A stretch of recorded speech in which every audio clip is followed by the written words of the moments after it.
Pemirsa, pesisir pantai Mongalan, Desa Kusamba Kelungkung kian parah karena cuaca buruk dalam sepekan terakhir. Gelombang pasang mengancam 4 unit rumah di pesisir itu, sehingga satu rumah sudah rusak diterjang gelombang pasang. Kepala Dinas PUPR PKP Kelungkung Imade Jatilaksana Minggu 8 Desember mengatakan pihaknya sudah mengetahui kerusakan pesisir Mongalan setelah dihantam gelombang pasang sejak terjadi anomali cuaca awal November. Ia bersama aparat desa dan masyarakat sekitar juga sudah turun ke lokasi untuk memastikan situasi terkini dan mengambil langkah-langkah penanganan. Karena situasinya sudah amat membahayakan bagi warga. Jati menambahkan BWS Bali Penida juga sudah sempat turun ke lokasi ini 5 Desember lalu. Menurut informasi hasil dari kunjungan tersebut, Jatilaksana menegaskan pesisir pantai Mongalan ini akan ditangani secara darurat menggunakan geobag. Geobag adalah wadah berbentuk seperti bantal yang dibuat dari jahitan kain geotekstil woven atau non-woven.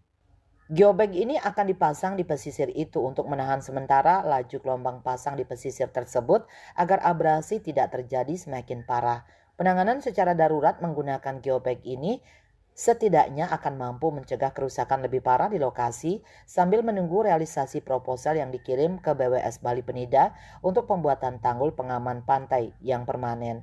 Ia berharap proposal itu mendapat atensi khusus oleh pemerintah pusat dan segera dapat dianggarkan oleh Kementerian Pekerjaan Umum. Sebab selain untuk mengamankan pesisir Mongalan dari abrasi, juga untuk menjaga keberlangsungan aktivitas petani garam dari warga setempat di sekitar pesisir tersebut.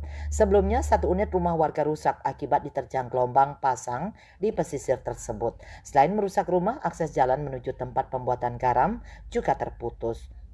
Menurut penuturan warga Iwayan Ngetis, gelombang pasang paling parah terjadi pada Rabu dan Kamis pekan lalu. Satu rumah yang rusak itu diketahui milik Wayan Tike. Dia sementara terpaksa meninggalkan rumahnya dan numpang di rumah kerabat karena rumahnya sudah rusak parah dan perabotan rumah tangganya ikut terbawa gelombang. Cuaca buruk disertai gelombang pasang ini diprediksi terus terjadi hingga awal Januari 2025, hingga warga berharap langkah penanganan yang akan dilakukan pemerintah agar segera dapat direalisasikan. Bagiarte Bali Post melaporkan.